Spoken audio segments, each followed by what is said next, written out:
Hey guys, today's episode with Jason Standridge, the former Major League Baseball pitcher, is presented by our friends at Water Mission, a Christian engineering ministry that fights the global water crisis with safe water and sanitation in developing countries in disaster areas. The organization has served more than 5 million people in 56 countries. They do amazing work. Think about it, water. We take that for granted. We want a glass of water, we go get it. Well, there are people all across the world who don't know where the next thing of clean water is coming from. And so this is why Water Mission is such a great ministry to get behind, Christian-based ministry. They want to share the gospel through the work that they do, bringing clean water, fighting the global water crisis. Check them out at watermission.org, watermission.org.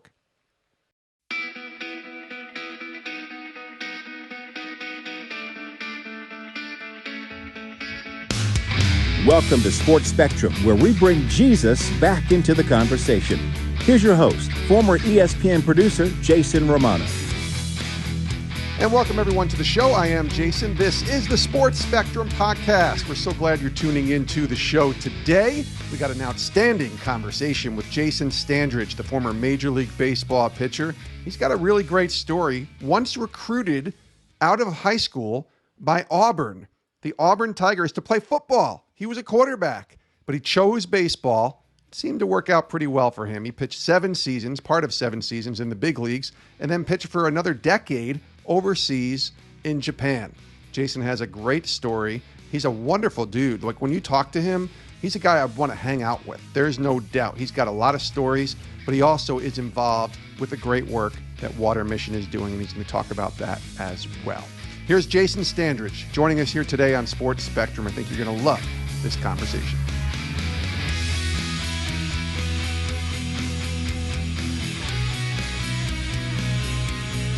Jason, welcome to Sports Spectrum. How are you, buddy? Jason, I'm just happy to be here, man. Yeah, we share a common name. That's a good name we both have, huh? That's right. It's not going to be very, very hard for me very easy for me to forget yours, right? Yeah, just say Jay, and you got it. You're right there. You don't even have to think.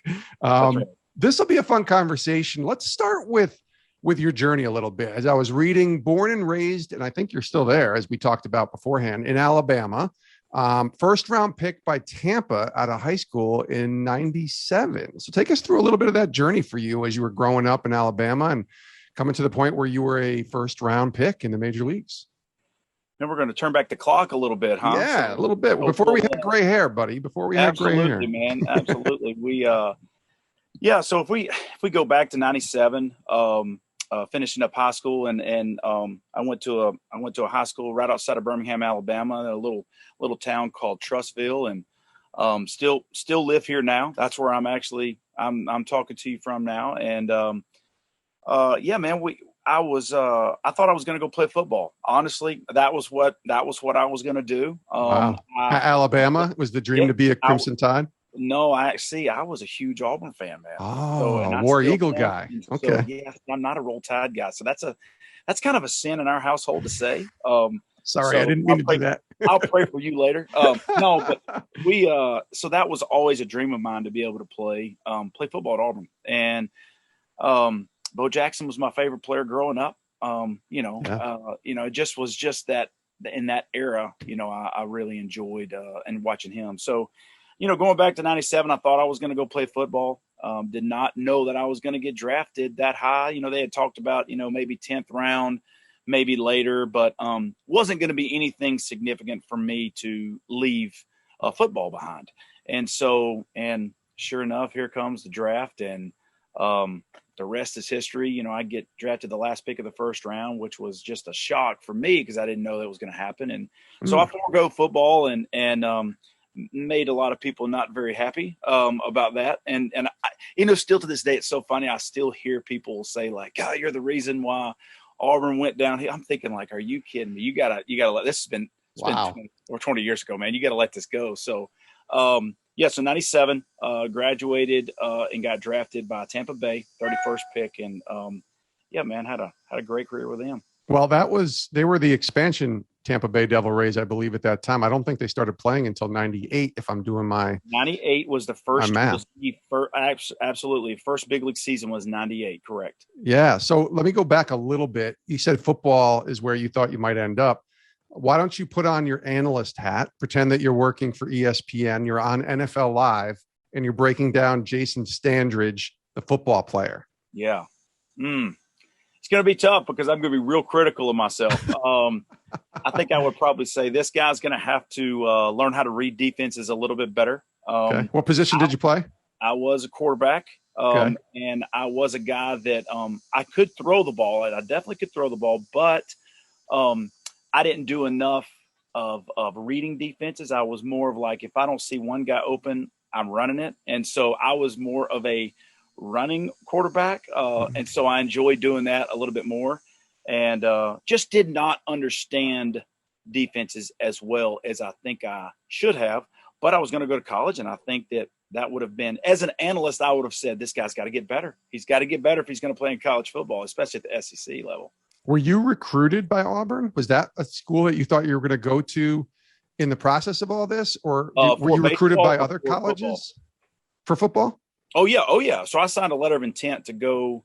I was recruited most of the SEC schools. Okay.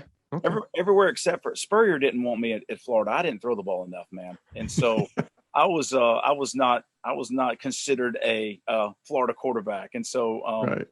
So I thought that's what I was going to be doing now. And Jason, I was going to play both in college. But you go on a football scholarship, and your priority is going to be football. Of course. But then you become a first round pick and you forego college to go pursue this baseball journey. What was that like, being a professional at such a young age, right? You're a teenager still, and you're kind of adapting to this new baseball life as a first round pick for a franchise that hadn't even played an official game yet. What was that like? It was an eye-opening experience. First of all, at 18, leaving, it would have just been just like going to college. Instead of being 2 hours away, I was 10 hours away, and so. Where did you go? Where did they take you? Down in St. Petersburg. Okay. That was where I was stationed at the beginning. And so, it was kind of like a college feel, I guess you would say, but just, had a little bit more money than a college student would have had, and so, but I had a good head on my shoulders. I had a good family that helped me know what I needed to do with that and what I did not need to do with that. And so it was an adjustment. I think that I would, if I had it to do over, I would have done the exact same thing. Interesting that you have no regrets. And that's good. Obviously, it turned out pretty well. You played professional baseball for a long time, and you got to the big leagues, and you played pro ball overseas. So you had a really good career. But that what if never creeps in, Jay, huh? Just what would have been like to take the field, put that uniform on, and play a game for Auburn or something like that, and maybe even go to the NFL. Doesn't creep in ever? Yeah, I'd be lying if I said that I did never think about it now. I definitely have thought about it. And obviously football season is right around the corner. I mean, it's here upon us. And so when I start watching the games, and it takes me back a little bit. And obviously, when you do something for so long, and then it's suddenly just taken away from you, it's like, whoa, man, what just happened? And I always knew that if baseball didn't work out, I would just go back to school, and I'd go back and I just play football, and so I just was not planning on failing, but I knew that if it did happen, I had something to fall back on. And so I would be lying to you if I said I did not have any, I wonder if I would have done this or that, and of course, I'm human, but I'm just thankful the way that God has orchestrated the things that I've done in my life, for sure. So you grow up in the quote unquote Bible Belt, right, Jay, down in Alabama. So I'm guessing faith was an important part of your life, or at least a part of your life since you came out of the womb. But tell me kind of your testimony and kind of when the Lord really becomes real to you and you kind of surrender to him and say, you know what, I'm all in on this Jesus thing. This isn't just my parents' faith or some kind of faith that I heard of. This is my personal relationship with the Lord. Yeah. Well, I grew up in an awesome Christian home. My parents are just, solid in their faith. And that was the beginning of learning who Jesus was, learning what he's done for me and learning how to treat people. And so obviously that is the groundwork. And so as I got older and as I started to become, I guess, more and more Christ-like, more and more, and learning more about what God has done for me, and learning more about that, hey, this is why we do this and this is why we do that. And always knowing that I put my faith in Jesus, and I put my faith and trust in Jesus, and knowing that he is the Lord of my life. But I think at an early age, you're trying to do all these things at an early age, and then you're trying to just grasp, well, my parents tell me this, so I'm believing this because of my, parents tell me this. And, getting into high school and then starting to really dive into God's word a little bit more, started to become a little bit more, a little bit more, my faith started to become a little bit more important to me. And, it was always, sports and everything. And obviously I love Jesus and everything when I was a kid, but sports was everything, And so as you kind of make that transition, as you start to understand and things are revealed to you through God's word, I think you start to become knowledgeable about some things, and wisdom and discernment, whatever. So, and I had a lot of mentors in my life, at an early age, and still do, that I'm constantly learning from. And I think that, over a period of time, I think once I leave home, after I get drafted, and start to really find out what the world is like, that's where you start to become like, your faith is tested, and you start to become like, well, what do I really truly believe? And so when I start, when I'm faced with certain things and what I've been taught, how to face those things, over and over and over again, does that translate into when I'm by myself and I can make my own decisions? And so, and I think that the wisdom and the discernment and just God's word being poured into me from my parents, I believe it allowed me to have a transition into, I don't know if you'd say manhood, I guess you would say, and like being off on your own and being able to make those decisions, and not only doing that, but be able to stand up for what you really believe in. And so, obviously my faith has grown, and you mature in your faith and God reveals things to you. And I think I started to become probably about the age of around about 30, I think, was when I really started to fall in love with spending time with the Lord. And, and I already knew, hey, you need to spend time with Jesus. You need to make sure you get your quiet time in.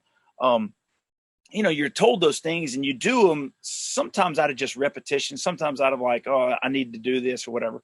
But then you kind of start understanding that, like, man, it is essential. And especially now, knowing at 42 years old and a dad of 3 kids, and just entered into teen years with my son, and yep. then trying to lead a family, my wife, understanding the depravity of who I am as a man, and knowing that, like, man, I need Jesus more than I've ever needed him, And so, I don't know if I would say there's a defining moment that I really felt like that, oh man, I had an encounter with Jesus. I think it was just a gradual thing as I dove more into God's word, as more people poured into me, and started to become like, man, I'm starting to get this now, And so, I was a good kid, growing up. I didn't make a whole lot of bad decisions, and so I don't have this testimony that, like, man, I did this and that, I did some stupid stuff, like any kid does, but God kept me from a lot of things. And I think it was just the obedience. A pastor always says that obedience brings blessing. And I know that, like, when you are obedient, there is blessing in that, And so I think that's kind of like it in a nutshell. When it comes to my faith. Now, we could sit here and talk for hours more about it, what I've learned, but I think that's the essential part of where I am in my maturity and my faith today.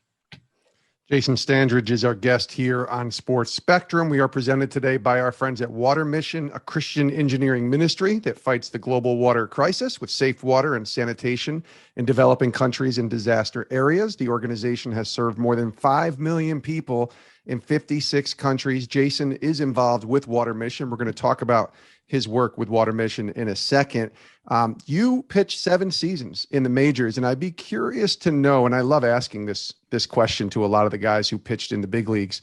What was your Major League Baseball debut story like when you got that call and you got the opportunity to go to the big leagues and make your debut, which is the dream of every pitcher who comes through the system and tries to make it to the majors, and a lot of them don't, and you did. That was in July, I think, of 2001 with Tampa. Tell us that story. Correct. Yeah. Matter of fact, I think it was July 27th, I believe, was actually the date, and God, man, I remember, excuse me, I remember like it was yesterday, honestly. My mom and my sister, or my 2 sisters and my girlfriend, which is my wife now, were there to seeing me in Durham, North Carolina. We were actually at a mall, just wasting some time or whatever, before I had to go to the field. And my manager, Bill Evers, from Durham Bulls, and he called me and said, "Hey, are you, what are you doing right now?" I said, "I'm just at the mall, with my family or whatever." And he said, "Well, you need to get to the ballpark because you're going to the big leagues." And I'm thinking, like, there is no way. And I had like I think I had like a 5-something ERA in AAA at the time. Started off the year pretty well, and then got just crushed the last like several times out.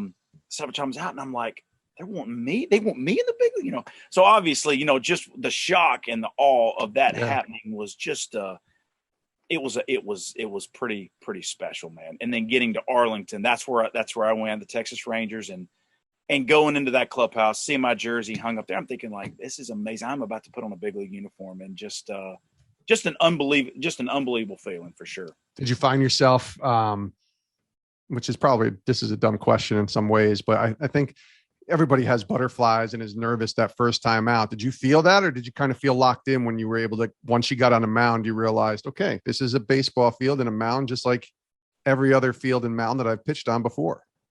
Well, I mean, I think there's a level of both. There's a level of confidence that you have to have, no matter what level you're at, and you're groomed in understanding that and trying to figure that out. And, and you have mentors and guys that kind of come and take you under their wing and explain, what is your mindset? What is the mindset that you need to have at this level, that level, and in the next level? And so I think there was obviously there's a level of like, holy smokes, man, I'm going to be a big leaguer. And like, there's the level of fear of like, can I get anybody out there? But then there's also a level of confidence, like, well, they wouldn't have called me up here if I couldn't, And so, yeah, there's that both there. I mean, Jason, I got nervous every single time I took the mound in a game. It didn't matter what level it was at. And I think the competitive nature, you just want to go out there. It's that anxiety of like wanting to be successful. And I think that, I don't think that ever left me. I pitched till I was 40, man, and it never left me, And so, but that night, man, I tell you what, I was on cloud 9 for sure. Is that the most memorable game that you've ever been a part of in the big leagues? No, I don't think so. I think probably the most memorable was my debut as a starter. I came in relief the second day that I was there in Texas. Pudge Rodriguez was the first batter I faced. He hit a rocket to my shortstop that he needed catching gear to try to catch, but it was just a rocket. Ended up getting a base hit, ended up getting out of the inning. I only had to get 1 out. My manager brought me in with 2 outs. And I remember running off the field. And when I crossed the line, Pudge was rounding third base, and he just said, "Hey, great job, kid." And I just thought that was so cool, to be able to, here's a guy that's, he's a Hall of Famer, here's a guy that's just, obviously he wasn't a Hall of Famer then, but you knew he was going to be. And for him to acknowledge that that was my first time, to step foot on a big league field and to be able to get out of the inning. It just, that was really, really cool, man. But I think my most memorable time is pitching against the Yankees at home. That was my first start ever in the big leagues. And that was that year, right? 2001. I mean, they were a World Series team that year. Yeah. Yeah. And so it was, man, what a memorable time against Clemens. Really? Yes. Roger Clemens. Yes. Had him beat 3-0. I came out in the seventh and had him. I went scoreless. I went 6 2/3 scoreless. Had him beat, man. Where at the time we had him beat 2-0, and then we scored another one. Then they scored one on us. It was 3-2 in the bottom of the ninth, and my closer came in and gave up the lead, and we ended up losing 4-3. And I was like, you don't ever get another chance like that.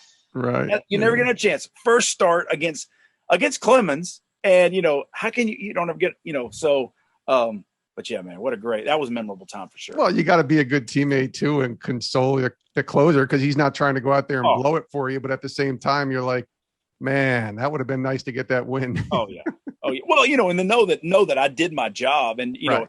I'm on cloud nine. I mean, I hate that we lost, but I'm on cloud nine thinking like, I just pitched my first start, against the Yankees, and you're like, and you're just like, you don't want to be selfish, like, hey, I did my job, but there was a level of like, man, of confidence that you're like, man, I can belong here, So, yeah, and it's against a team like the Yankees. You pitched for 7 seasons, appeared in 80 games, 80 Major League Baseball games, and then God brought you to pitch overseas. Yeah. Tell me about the decision, because that's a big one. That's not just going from, Durham to Tampa or Alabama to St. Petersburg. This is going around the world here. Yeah. What went into that decision and that opportunity? And obviously you did that for a long time, so it turned out to be a pretty good opportunity.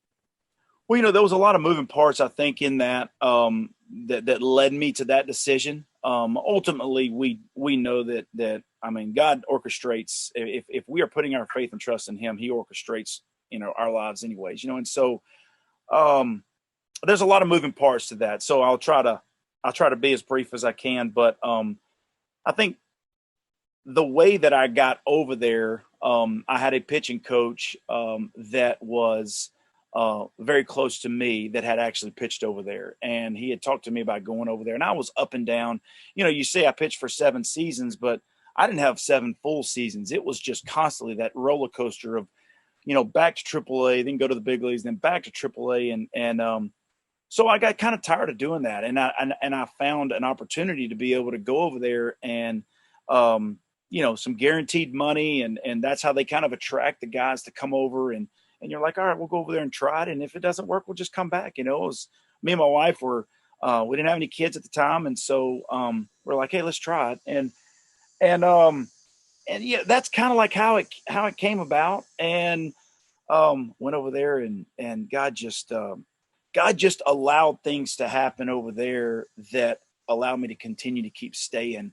And obviously one of the biggest reasons I think I was there is to adopt our little girl, and I would never have a little girl that calls me daddy if I would have never listened to God calling me to a different place, and it wasn't the easiest thing to do, going to a different country. And I think that there's just so much, there's a lot of moving parts there, man. But I tell you what, for the most part, it's just being like available, like, God, where do you want to send me? I was an overpaid missionary in Japan. Really. That's a great way to look at it. Yeah. Tell the adoption story real quick. I'm sure there's a lot of layers to that too, and maybe we can go into that deeper on another podcast, but tell the adoption story and the opportunity to adopt while you were over there. Oh man. I think first of all, I was never able to share my faith more than on a baseball field than I was when we adopted our little girl. It was unbelievable. They wanted to know why. They want to know, why would you do this? Why would you take, a Japanese child and bring it to your family? And it would it opened up opportunities to be able to just like, here's the gospel, man. I mean, I can lay it out right here. Yeah. And great, just incredible, conversations I've had with newspapers and reporters and and different podcasts and stuff like that over there. Just a great time, So we ended up getting the call that that our little girl, her name is Kane, by the way, like Candy Cane. Mm-hmm. And so we got the call that she was available. She was 2 weeks old at the time, and they said, "Are y'all still interested in adopting a little girl?" And we're like, "Absolutely." 2 weeks later, so she was a month old. They had placed her in this orphanage, and we went to go meet her for the first time. And then, obviously, we knew right away. It was just like, it wasn't like some beam of light come down, but it was just, we just knew this is what God has for us, and we trust that this is it. He's walking us through this. He's led us to this point, and so many things. There's a lot of layers to it. We, like you said, but it led us to that point where we're like, we trust you, Lord. This is it. And so 2 weeks later, man, she's living with us. 2 weeks later, after meeting this little girl, she's at home with us, and it was kind of set up as more of like a foster type thing, the way that they set it up, but ultimately with an adoption at the forefront, and so just incredible story, incredible orchestration that God would put in place so many different things for us to find favor with certain people, and then just the way that he did everything. Incredible story. She's now 8 years old. Just the good gracious, man. She is just the light of our life. Our family would not be the same, without her. And it's awesome. Was it tough for her to adapt to like Alabama versus being in Japan? Was that tough for her? Or well, were you guys able to do that fairly easily? She was 6 weeks old when we got her. Okay.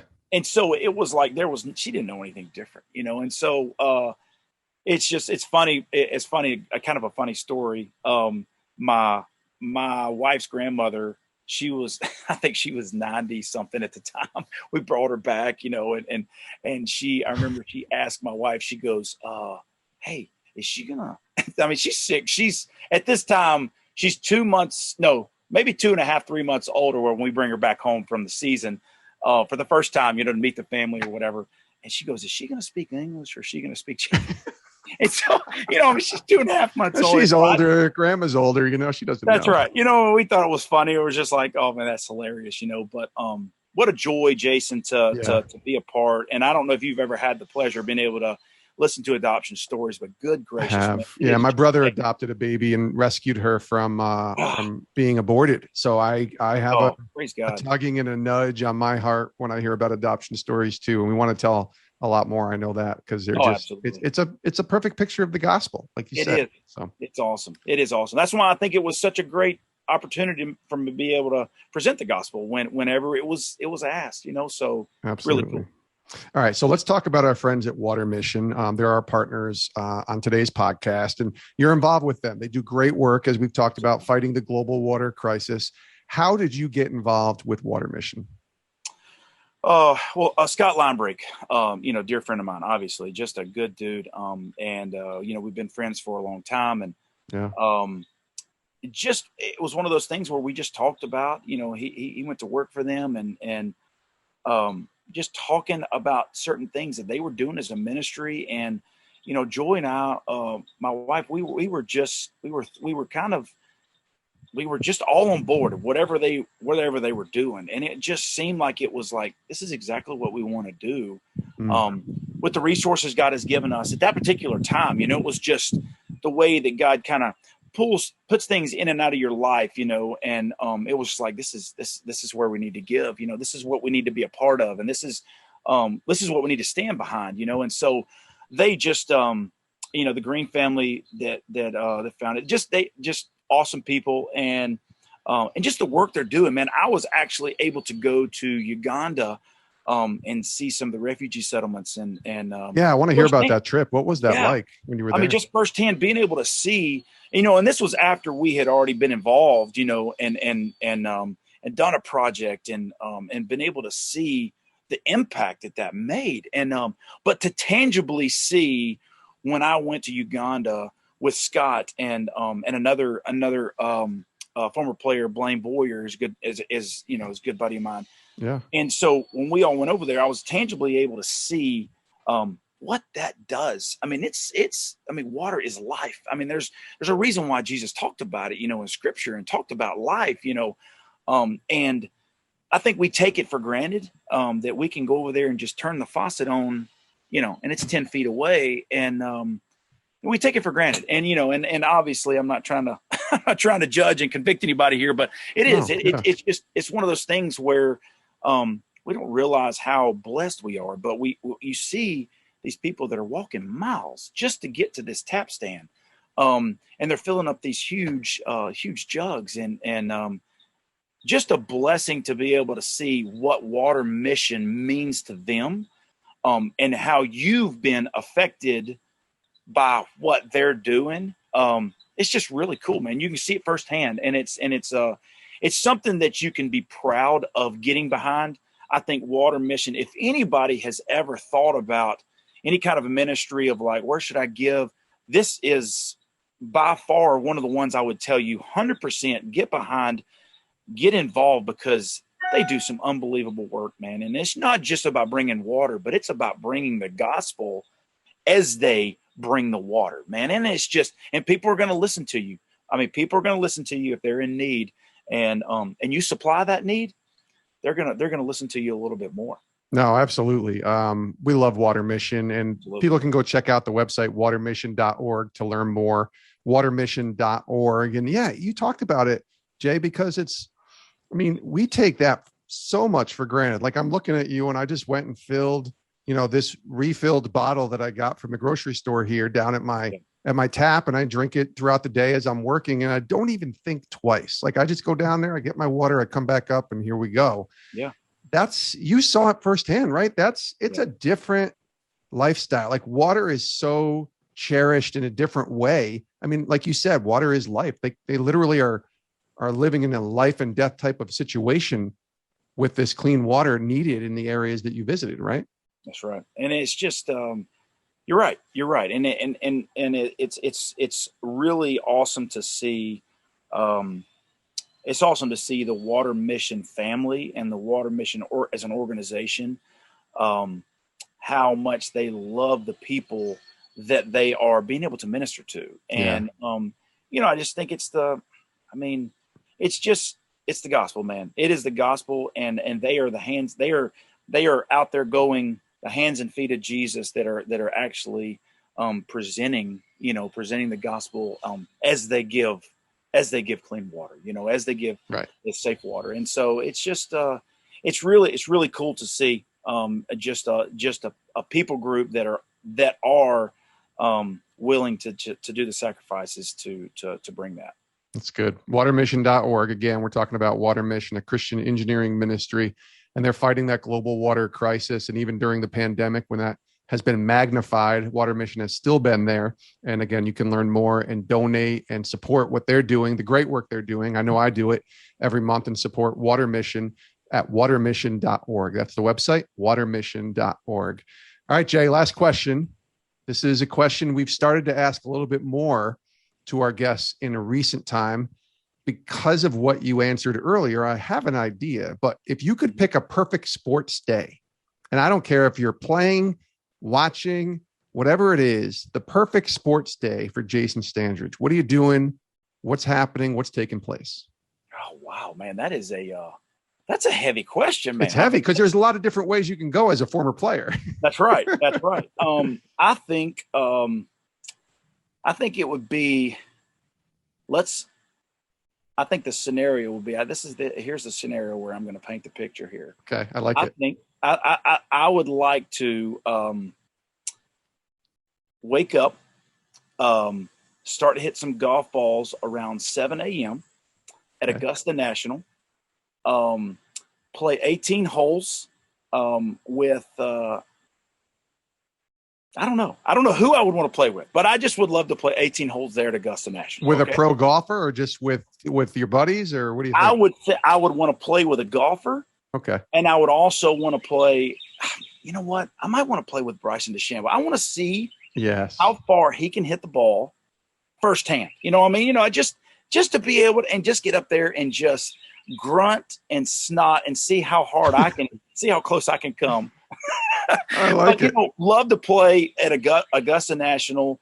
And then, I think I would like to come back after that, take a nap, sit on the couch, and maybe watch some football, man.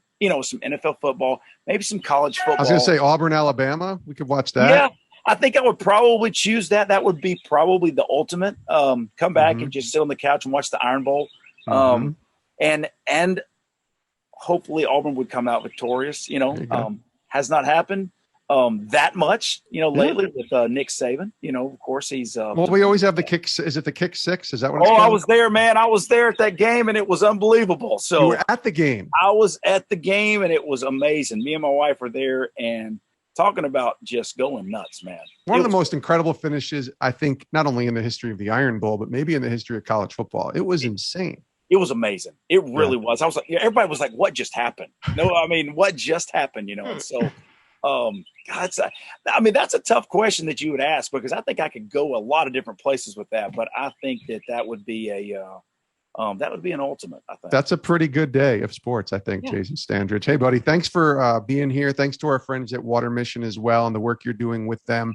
Appreciate you, my friend. Let's get you back on here sometime soon. I actually was thinking about this. Maybe we should have you, Linebrink, Boyer, roundtable at one of the conferences that we all go to.